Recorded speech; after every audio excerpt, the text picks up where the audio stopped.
ilay zanak'ondrin'Andriamanitra ary ilay teny fikasana voalohany no anasako anao ampitiavana indray amin'ity andro manokana ionantsika ity.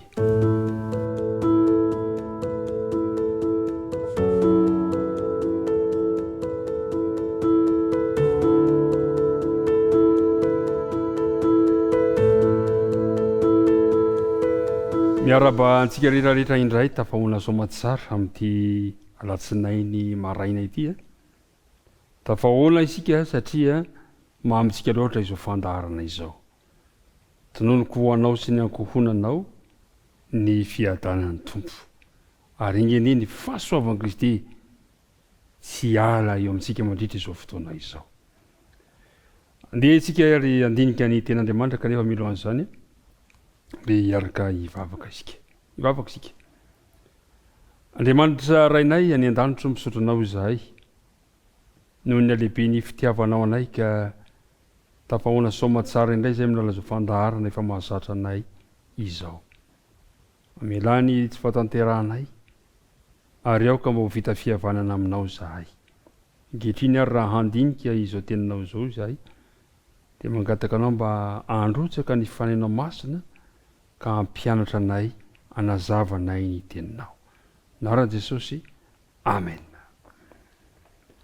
Ry mpiaino namako, misy anafaka azy amin'ny fangejan'ny Romana no nandrandrain'ny Jiosy tamin'ny fotoan'andro.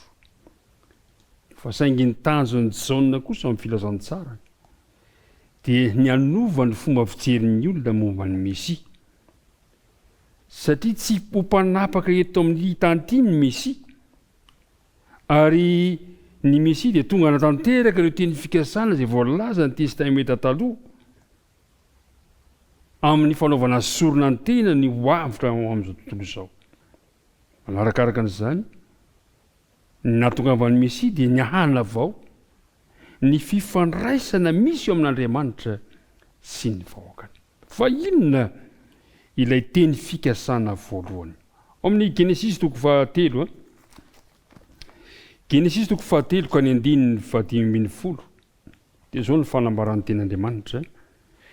Dia ampifandrefesiko ianao sy ny vehivavy ary ny taranakao sy ny taranany. Izy hanorotoro ny lohanao ary ianao kosa hanorotoro ny ombalay tongony. Eto dia misy teny fikasana voalohany sy sarobidy indrindra ny men'Andriamanitra ny taranak'Adamo rehefa niala tamin'ny fanaovana sitrapon'Andriamanitra isika olombelona. Zavatra antranga mantsy dia izao, nandositra an'Andriamanitra isika olombelona. Ary tsisy vahaolana azo nomena antsika olombelona intsony afa-tsy io teny fikasana io. Andriamanitra nampahana tena fa amin'ny taranaky ny vehivavy no hamonjena izao taranaka misy antsika ankehitriny izao. Ary tsy izy ilay taranaky ny vehivavy fa Jesosy. Izany ary zay no diniantsika amin'ity androany ity. Ilay teny fikasana voalohany dia tanteraka teo amin'ny Jesosy. Zao ny voalaza eo amin'ny filazantsarany Jaune toko 1 ka ny 9:7. Noho ny ampitso dia nahitany Jesosy avy nanatona azy Jaune dia hoy izy, indro ny zanak'ondrin'Andriamanitra izay manaisotra ny fahotana izao tontolo izao. Ny fanambarany Jaune ny amin'ny Jesosy dia hoy izy hoe zanak'ondrin'Andriamanitra izay manaisotra ny fahotana izao tontolo izao. Rehefa tafiditra tokoa mantsy ny fahotana dia tsy misy afa-tsy Kristy irery ihany no afaka mamonjy ny taranak'olombelona.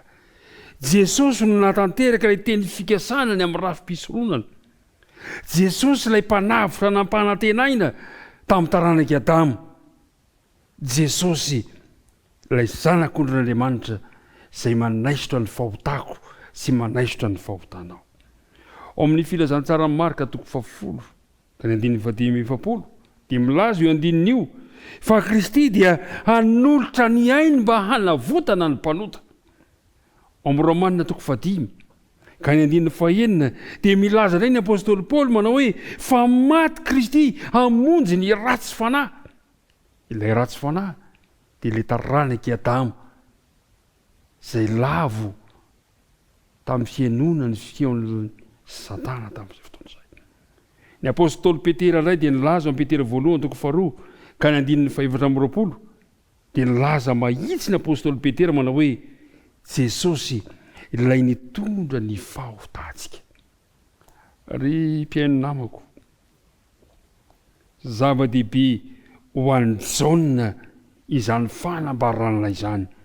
Ka na dia nilainy Jaona aza ny nianatra misimisy kokoa ny momba an' Jesosy dia nataony ampy ho azy ilay Mesia nampanantenaina, ampy ho azy ilay tonga hatanteraka ny faminaniana, ampy azy Jesosy. Hoy ilay hira izay ao ambavan'ny kristiana maro amin'izao fotoana izao hoe raha mbola velona ka miaina ety, ampy ahy Jesosy.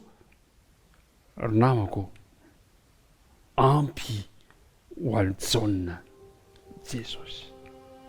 Inoky ihany koa fa ampy ho anao izy raha mety ianao. Jesosy ilay zanak'Andriamanitra izay tonga hanaisotra ny fahotana izao tontolo izao. Jesosy ilay fahatanterahany teny fikasana. I Adama dia efa niandrandra izany teny fahatanterahany teny fikasana izany tamin'ny fotoan'androny. Fa taty amin'ny testamenta vaovao vao tanteraka izy ary ka nahatonga ny Jaona ilaza manao hoe indro ny zanak'Andriamanitra izay manaisotra ny fahotana izao tontolo izao. Andriamanitra ne hitahy antsika rehetra. Andriamanitra ne ampahery anao. Ka tiako mba ho ampy ho anao, hietrehanao ny tontolo andronao androany ihany koa Jesosy ilay zanak'Andriamanitra. Hombanao aneny Tompo mandritra izao tontolo andro izao.